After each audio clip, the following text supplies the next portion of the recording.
Welcome to the podcast that's dedicated to helping business owners exit like a boss. This is the Exit Insights podcast presented by Succession Plus. And today I've got a really special guest with me. I've got Craig West. Craig's the founder of Succession Plus and also Capitaliz. Look, I don't know why we haven't had Craig on the podcast before, but welcome to the show, Craig. Thanks for having me. Good to be here. Yeah, well, I guess we had to get a few episodes under the belt and get some traction before we get the master of succession planning and exit planning on the show. But I don't want to build you up too much. We don't want you getting a big head now, do we? Exactly. Craig, as the founder of Succession Plus, you've developed and you've written a couple of books and you've got some expertise and built some ESOP platforms that are used widely around the world. But today, what I want to talk to you about is, I guess, the platform that you've built that pulls everything together that you've built over the years. And that platform's called Capitaliz. Why don't you give us a little bit of background about what Capitaliz is and how it came about? And then what I really want to dig into is, from a business owner's perspective, when they're preparing their business to be exit ready so they can exit like a boss, why do they want their advisors to be using Capitaliz when working with them? So there's where we want to go with the episode, but if we just start with some background first. Yeah, look, my background's in accounting. I don't do it anymore. I don't really miss it. I don't even do my own accounting. But, you know, I worked with a lot of clients, all business owners. My practice was almost entirely business owners. And as they got older or as they decided to make changes, they needed a way to get out of the business. And what I heard almost every single time, and don't forget this is more than 25 years ago now, but people were coming to me saying things like, I'm stuck, I'm not sure how to get out, I don't know what to do about this thing I've created called a business. And they were really, the key word was stuck. You know, people just didn't know how to get out. They wanted to get out, maybe because they wanted to do something else, maybe because they wanted to retire, maybe they'd turned 75 and wanted to have a break because they were tired. It didn't really matter. What they almost all had was this feeling of, I don't know what to do. And I think it's because exiting a business is much, much more complicated, time-consuming, and error-prone than, say, selling your house. Most people have bought and sold a house. You get an agent, you pick the one you like, you talk to three of them, they give you an appraisal, you go, yeah, I like that guy or that girl. She's got a good reputation in the area. I'll go with them. The process is fixed. You sell the house. Done. Business doesn't work like that. And there's no easy road. There's no easy agent. There are some business brokers around. Some of them are fantastic. Some of them are absolutely bloody terrible. So it's just this ongoing fear. And I think it's made much more complicated because it's very emotional for most owners. Particularly back then I was dealing with mainly baby boomers, and we still do to a certain extent. And most of those people have spent 10, 20, 30, in one case, I'm working with a client at the moment, 55 years, founding, running, building up that business. Now, that's all he knows. So the actual decision for him to go, yeah, I'm going to exit, is quite a big issue. So that led me to sort of say, you know what, the accounting needs to be done and it's important. Someone can do that. I want to focus on this exit side. You know, what is this? And so I did a bit of research. I read everything I could find. Not that easy to do back then. Not as easy as it is today. I ended up finding the Exit Planning Institute in the United States. I went and did their CEPA course, Certified Exit Planning Advisor. Got on with the guys, found out everything I could about the whole issue of exit planning. And actually on the way back in the plane, I actually wrote the outline for the first book, which was actually called Planning Your Getaway. How to get away from your business, because everyone wanted to get out, get unstuck. And so there were 9 steps towards preparing you, your finances and the business for an exit. Now, go forward 25 years, that process, that outline hasn't actually changed, except that now there's 5 stages of value, 21 steps. There's a really refined process and a system, if you like, that we've developed over time. You know, we've now worked with 800 odd business owners since that day. In Succession Plus, which started in 2009, you know, that's nearly 15 years ago. We've worked with all those owners and we've refined the process, worked out what they need. And ultimately, long way to answer your question, Daryl, we've built a software package that embodies all of that IP, and that's what Capitaliz is. And the idea behind that was, and I think I might have shared this story, several times, but it's well worth telling. I've been involved in several quite successful exits, and those successful exits for me were very rewarding professionally. So I looked at it and thought, I've done a good job here. The client's got a great result. In one case, one of my clients donated $5 million to charity and sent me a copy of the receipt with a card saying, thank you. Wouldn't have been able to do this without you because we sold the business for far more than what it was originally expected. Others have made life-changing sort of decisions for their family, made investments, done all sorts of things for charity and so on. And I just thought, you know what? I want to do a lot more of this. And so in the early days, that was Succession Plus, which is a consulting firm.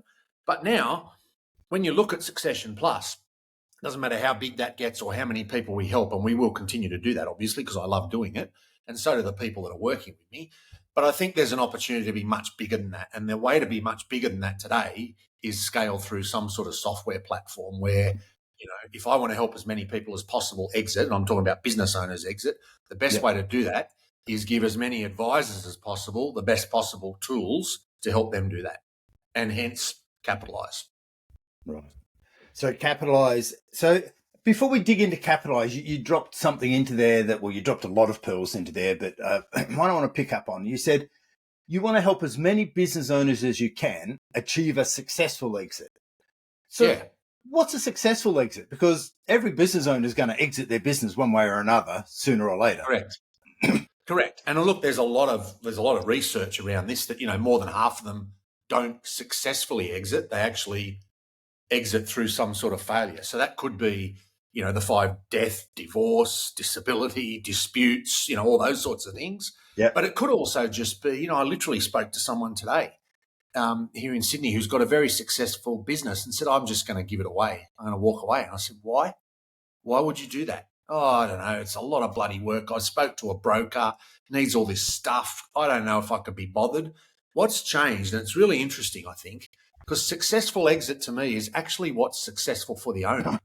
So for some owners, and it used to be the case 25 years ago, it was nearly always, I need to sell this for $5 million to fund my retirement because I owe the bank, I don't know, $1 million on my mortgage and we've got a business overdraft. I pay all that out. I get left with $3 million. I pay some tax. I can happily fund retirement for my wife and I, and we'll go and do what we want to do. That's changed a lot.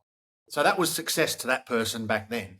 Other people have said to me, I want to exit and make sure the business continues on and my kids run it for the next 25 years because I've done really well out of it.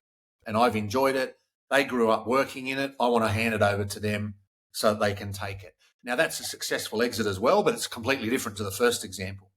And others have had different types of exits now where I think certainly worldwide in most countries, most of the baby boomer generation are actually already quite wealthy. Yeah. So one of the things that I sort of looked at when I did my doctoral thesis was the difference between a financial harvest as an exit, as in I need $5 million to retire, and some sort of legacy or stewardship exit, which is more likely to be, I want to look after my employees. I want to make sure the guy, in the state next to me that I bought my widgets from the last 25 years is successful as well. I don't want him burnt when I sell the business. I want to look after my kids, or I want to make sure that my, customers that I've known for 25 years get looked after. So that difference really changes what the definition of success is. But to me, it's always about, and, the first step in our 21-step process is called goals and outcomes, and it's actually the owner's outcome. What is it you actually want to do? What does success look like to you? Because for some, it's money. For others, it's family and passing on. For others, it might be their employees or other stakeholders. So you've got to make sure that the exit strategy you're designing and implementing actually meets that criteria for success. Because otherwise, it's not what you call a successful exit, in my view. Yeah. So, and it's interesting, isn't it? We can never assume because success is always a combination of those competing tensions of leaving a legacy and, on the other hand, maximizing valuation and getting the most from their life's work that way. But getting your most from your life's work is that knowledge that you're leaving a legacy or knowing that you're going to have enough in the bank account to, fund life after work. Whether that be pension, super, 401k, whatever it is, business owners do want to live, that there's a life after work. And interestingly, there are now lots of different strategies around how you can get the best of both. So can you get a financial harvest and a legacy exit? And the answer is yes, you can. But the important point is it takes longer.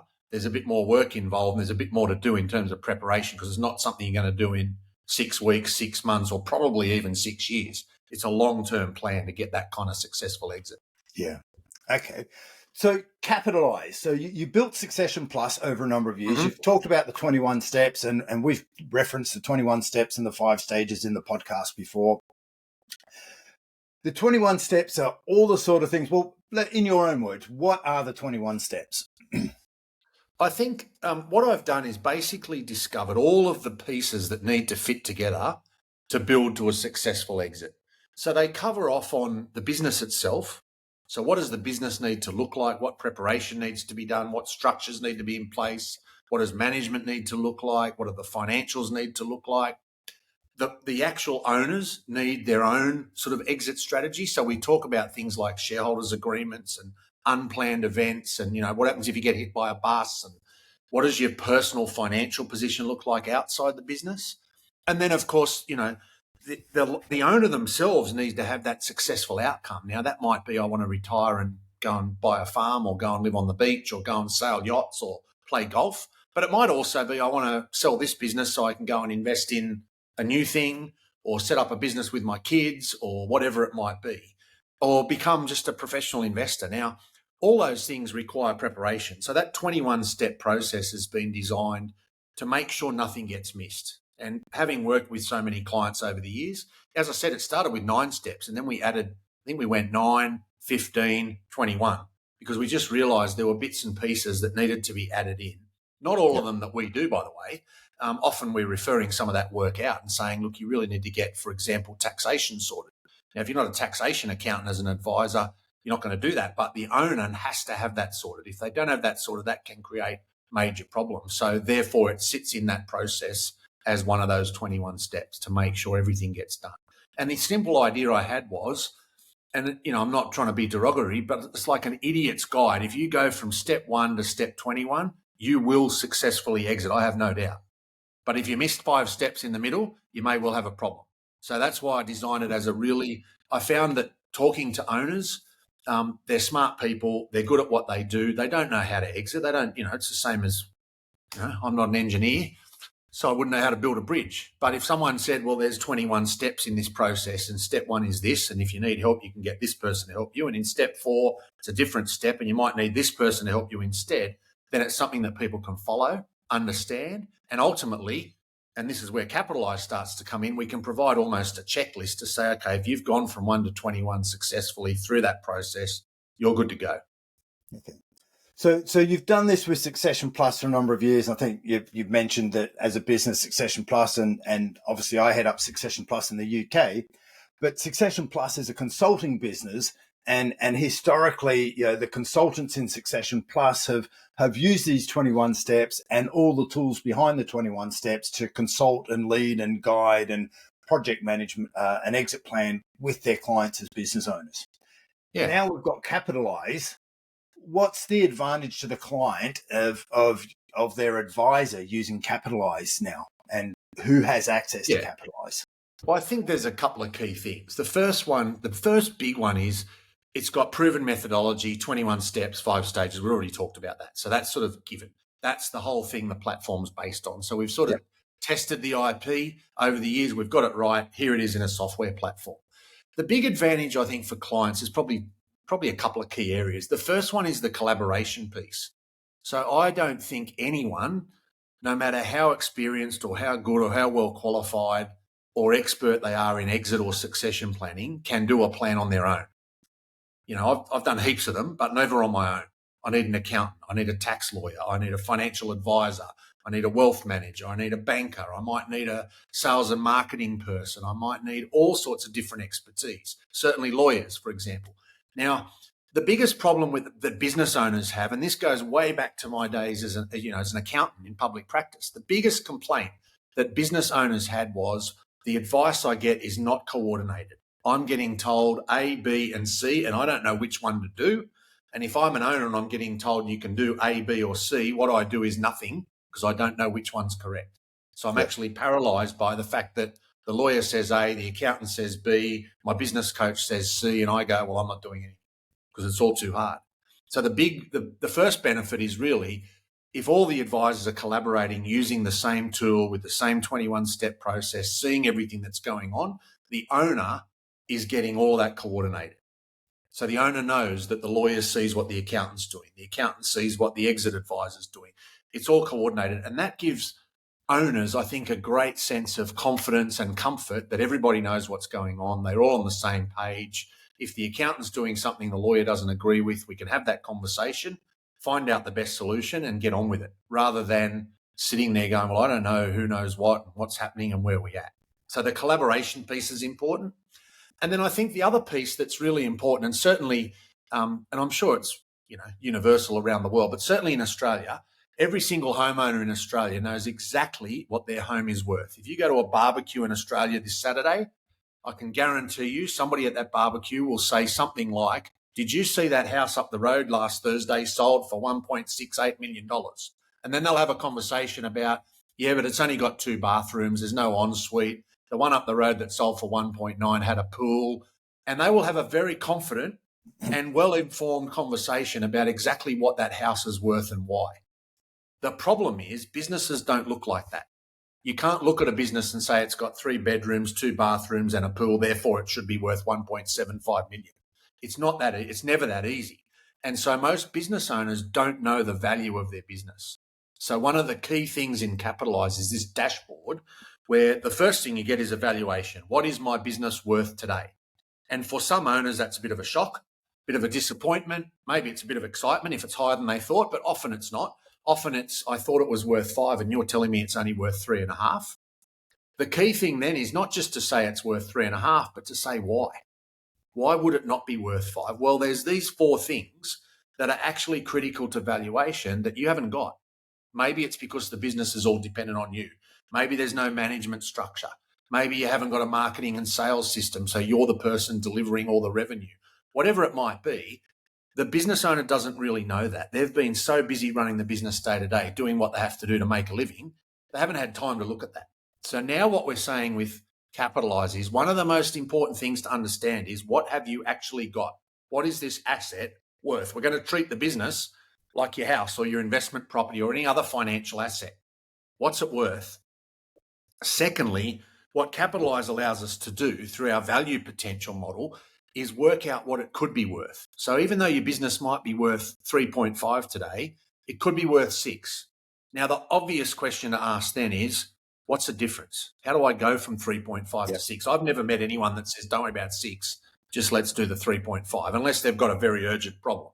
Every business owner's, by definition, by nature, they're entrepreneurial, they're risk takers, and they'll look at that and say, right, show me how to get to 6. In fact, why isn't that 6, 7 actually?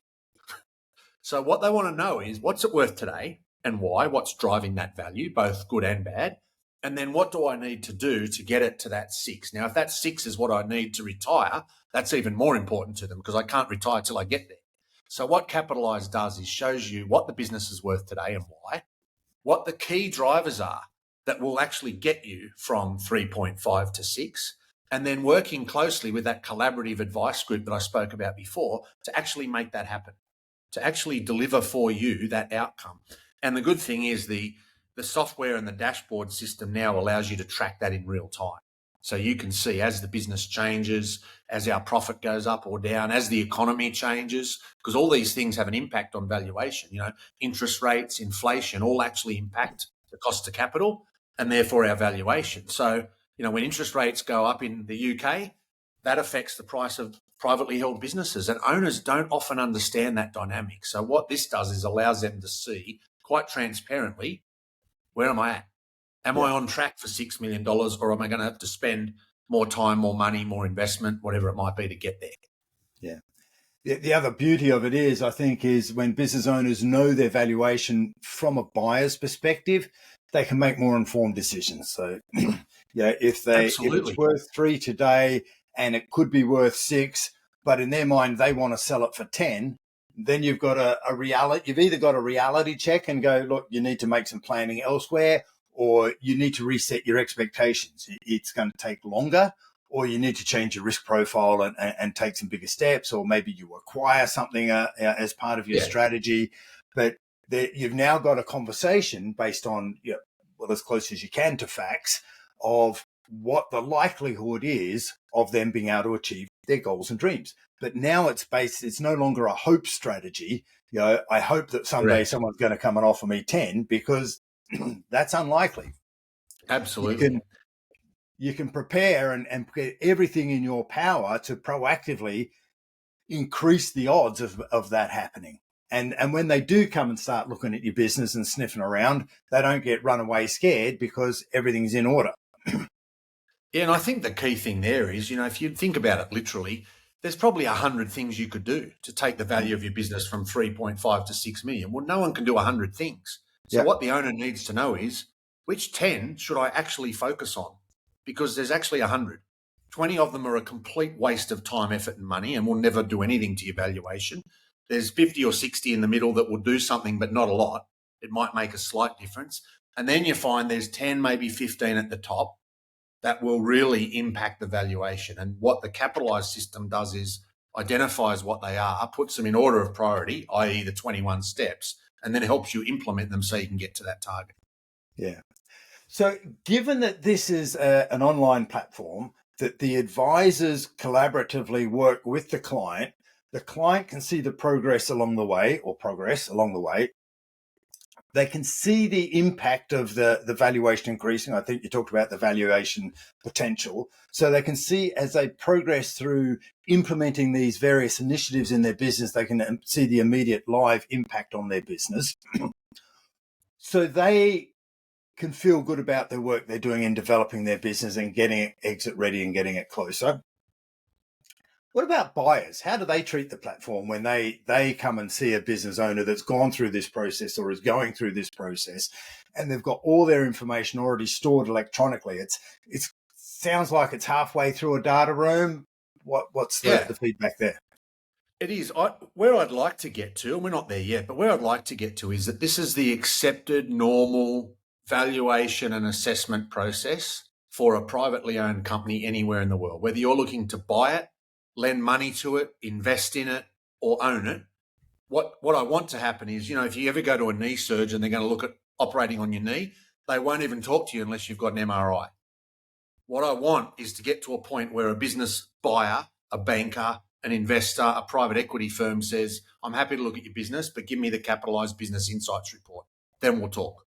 Now, we're not there yet, clearly, but ultimately we need to have a mechanism where it's accepted and widely recognised that this is the way to measure value in businesses. Because when we get to that, then the owner has some comfort, because it's a very difficult, emotional and traumatic experience for most owners to go through a sale, because it's a fierce negotiation. But if the buyer and the seller both have an insights report that says it's worth $6 million, we're going to end up pretty close to 6. And that takes a lot of the friction out of it. But it also gives the buyer the opportunity to look at it and say, well, I can see it's worth 6 today, but I can also see how I can get it to 8. And I'm happy to put the money in or the time in or whatever. I'm 45, you're 75. I've got a lot more energy than you. I'll go and buy the business and I'll take it from 6 to 8 because I can see how we can do that. And the Capitaliz model, ultimately, if we can get it to that point, will then become the sort of benchmark standard. It's a bit like, credit report for an individual. If you're going to borrow a home loan, the bank won't do anything till they see your credit report. What we want is the Capitaliz Insights report to be the same thing. No one will buy your business or lend money to it till they see that report. Then we know exactly what we're dealing with. That's a big vision. Yeah, absolutely. I'm only 55. I've got plenty of time. No worries. So we've got the Capitaliz. So from the business owner's perspective, does this take more time or less time? How, from their perspective, what's required as a business owner when they're working with an advisor using the platform? Because the business owner can't access Capitaliz on their own, can't they? They can't just go to the internet. No, it has to be intermediated through an advisor. But we've done that on purpose to make it easier for the advisor, firstly, but that also makes it easier for the client. if everything's manual and you've got documents everywhere and you've got different systems, and that's the way people have typically done it. I mean, I've seen business valuations done with an Excel spreadsheet. You sort of think, geez, I hope there's no error in one of those cells. Otherwise, we've got a big problem. So you sort of want to have that streamlined approach. It's like the go-to place. I actually told an owner the other day, you should put in your diary every Friday from 9 till 12, Succession. And actually what you should do is log into Capitaliz, go and have a look. Where's the advisor up to? What projects are happening in the background? What do I need to do? Is anyone asking me for information, or is there some project that I know is coming up because I'm now up to step 12 and I know what step 12 is and I can see it in the software? Let me go and start working on that. And I actually challenged them and said, I'll bet you if you do that for the next 3 months, your valuation will improve, because all you're focusing on is doing that only 3 hours a week. But it's a focus time, and most business owners don't do that. And I think Capitaliz has the ability to allow them to actually focus, because it's all right to put 3 hours in your diary, but what do you do? Where do I start? Yeah, exactly. So get into Capitaliz, find out what tasks are there, find out what the advisor's doing. How do I help accelerate this process and keep things moving? Will ultimately get you closer to the goal. Okay. So if we've got a business owner who's proactive, they're jumping onto the platform weekly, spending a bit of time thinking, learning, growing. They're bringing the new skills into their business. They're leaning on their advisor and the network. How long does it take to get a business from that? We just in the example we've been using, that 3.5 to 6 mil valuation. Yeah. What's your average time period? Look, I think on average it's going to take 3 to 5 years to get a business successfully through the process to exit. We've done them in 2 years.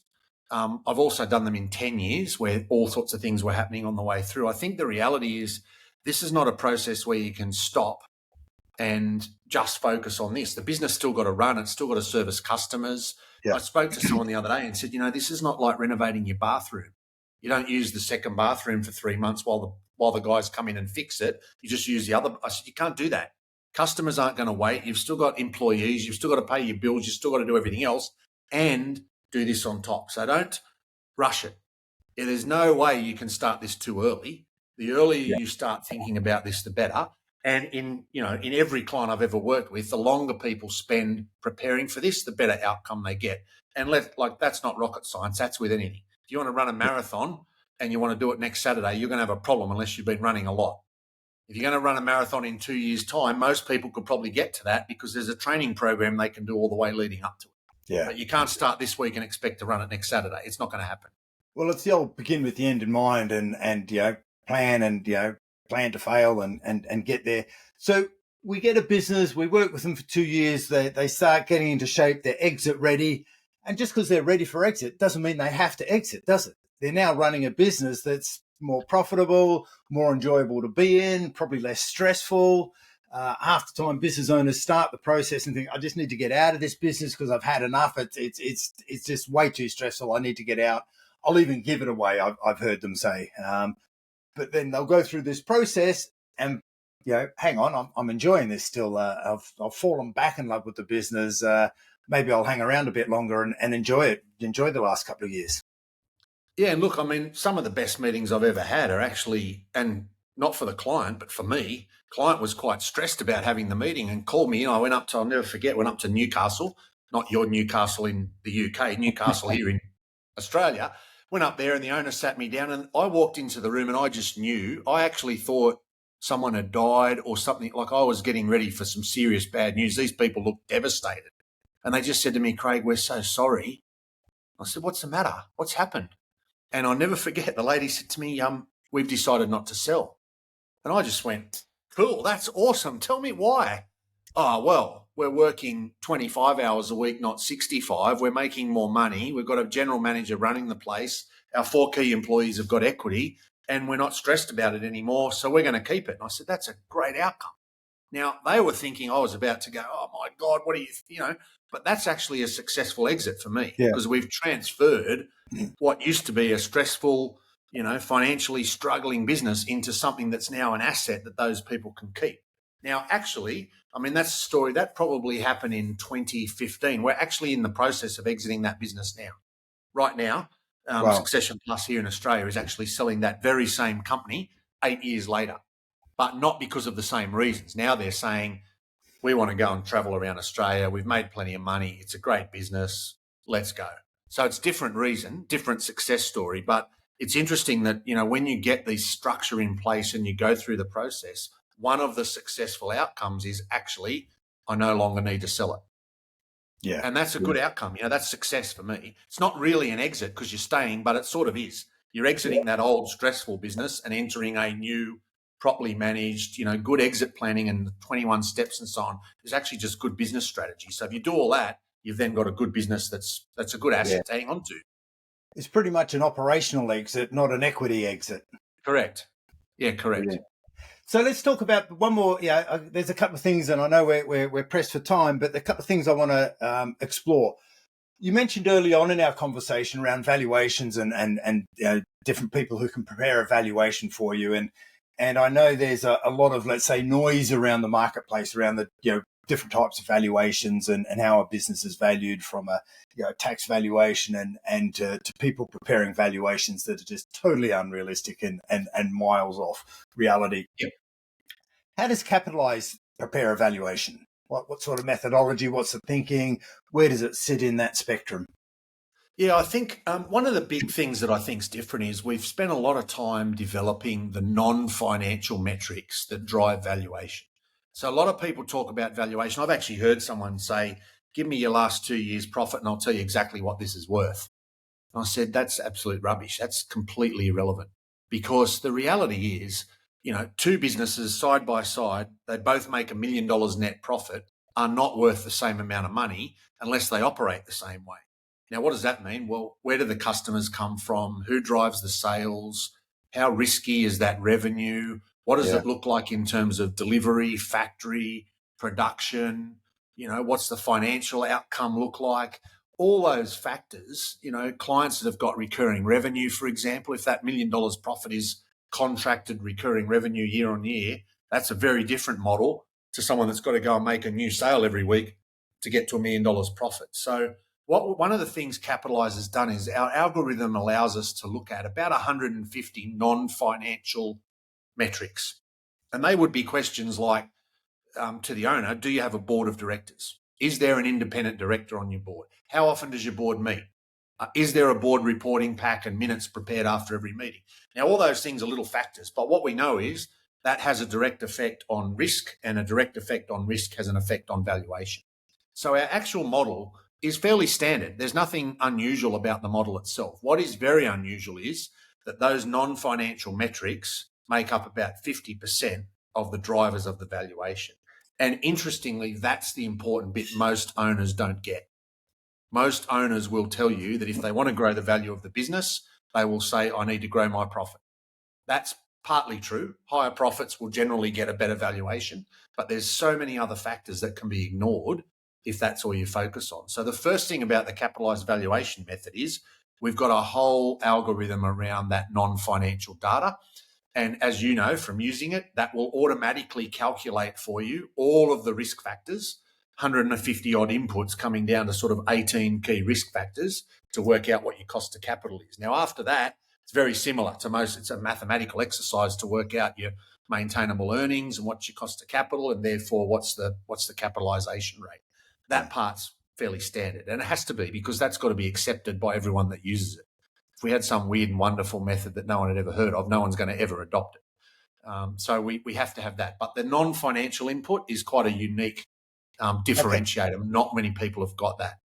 So we're using a non-financial input, and so we've got the Capitaliz platform prepares a valuation. It uses some standard methodologies. Have you got enough data to go? Because the word in the street is a business is worth what someone's going to pay for it. But a business owner needs to rubbish. Business owner needs to have some expectations around, so they can do some planning and reality around, what they're going to get and do their planning around that. Have we got any information that sort of correlates between what the valuation that Capitaliz is putting on a business, and for those that have actually sold, how closely they correlate to the actual number they sell for? Yeah.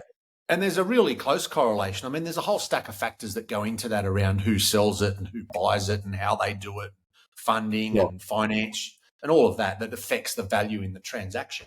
But yeah, we have a very close correlation to the market, and we do a lot of benchmarking work. So we're actually mapping these data points against industry averages. We've just done a major benchmarking exercise here in Australia with a large bank, fifth largest bank in Australia, Macquarie Bank, very focused on professional services. So we've just done a benchmarking exercise for them for architects, engineers, surveyors, all in built environment. And one of the things that we've been able to do with Capitaliz is actually highlight for them what are the key profit drivers for businesses in those sector.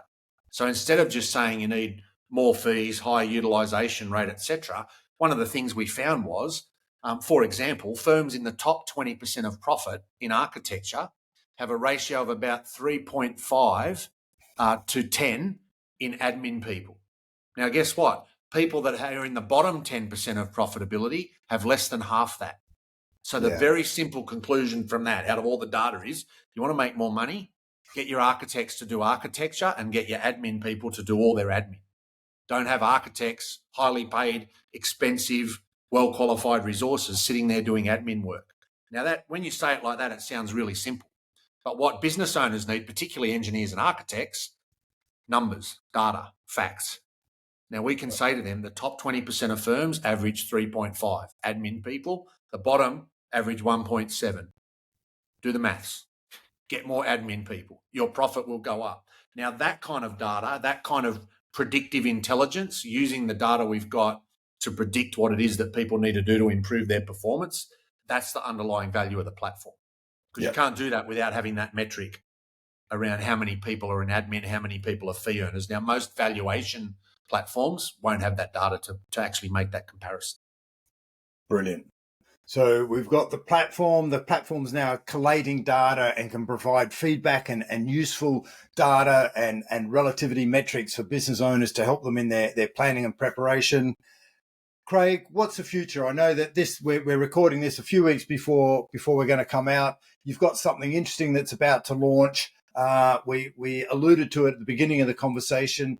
Exit Like a Boss. Tell us about that and how listeners can get a little more information on that, because I think that's a key to, if they want to find out more information and learn about how they can leverage everything that you've shared with us today. Yeah, look, I think, as I said earlier, I think it's critical for people just to have, and, I often listen to, and I've learned a lot from actually the CEO of Capitaliz, Nick Foster. Every time I talk to Nick, he has three things.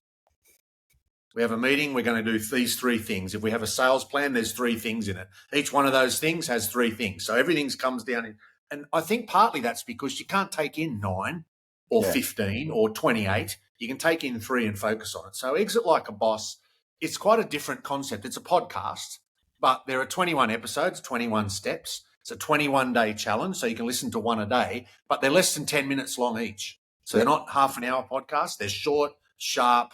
You can probably tell that's the way I like to operate. So the podcast is designed specifically for business owners. It's not for advisors. It's for business owners to look at. And if all they did was listen to each one of those 21 episodes and wrote down the 3 key things out of each episode, I think there's actually a couple with 4, but that's okay. They'll come away with some really clear action items to say, if I want to exit like a boss, here's the things I need to do. One of the things that'll come out of that is I need some help, because there's a lot. 3 times 21 is a lot of things to do. So even if you break it down to 3s, there's a lot to do. But the Exit Like a Boss podcast, it's new. It's coming out literally right now as we speak.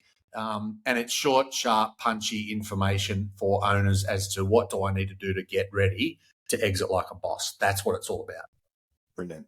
We'll put all that information in the show notes. Craig West, founder of Capitaliz and Succession Plus, thanks for joining us today. Pleasure. Thanks for having me.